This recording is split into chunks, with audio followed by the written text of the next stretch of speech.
Welcome to the topic on root guards for authentication and authorization.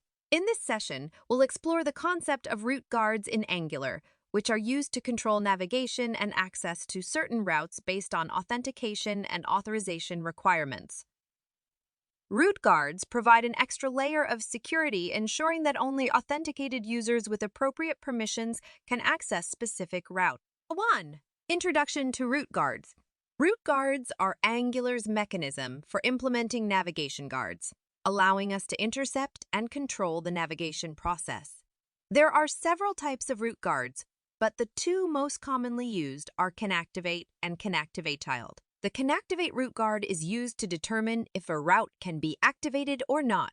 It checks if a user is authenticated and authorized to access the route before allowing navigation. The canActivateChild root guard is similar to canActivate, but it specifically checks if a user is authorized to access the child routes of a parent route. 2. Implementing root guards. To implement root guards, we create services that implement the corresponding route guard interfaces. These services contain the logic to check authentication and authorization conditions. The authentication service checks if a user is authenticated logged in and returns a Boolean value accordingly. The authorization service checks if a user has the necessary permissions to access a particular route or feature. 3. Applying root guards.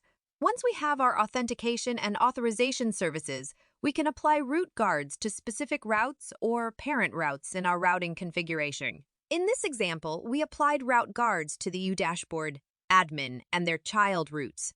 The authguard, adminicard, adminus or southguard, and adminsetting are custom root guard services we created based on our authentication and authorization requirements. Summary: root guards in Angular provide a powerful mechanism to control navigation and restrict access to certain routes based on authentication and authorization conditions. By implementing canActivate and canActivateChild root guards and creating corresponding authentication and authorization services, we can enforce secure and controlled access to different parts of our application. In the next chapter, we'll explore more advanced Angular topics to further enhance your development skills.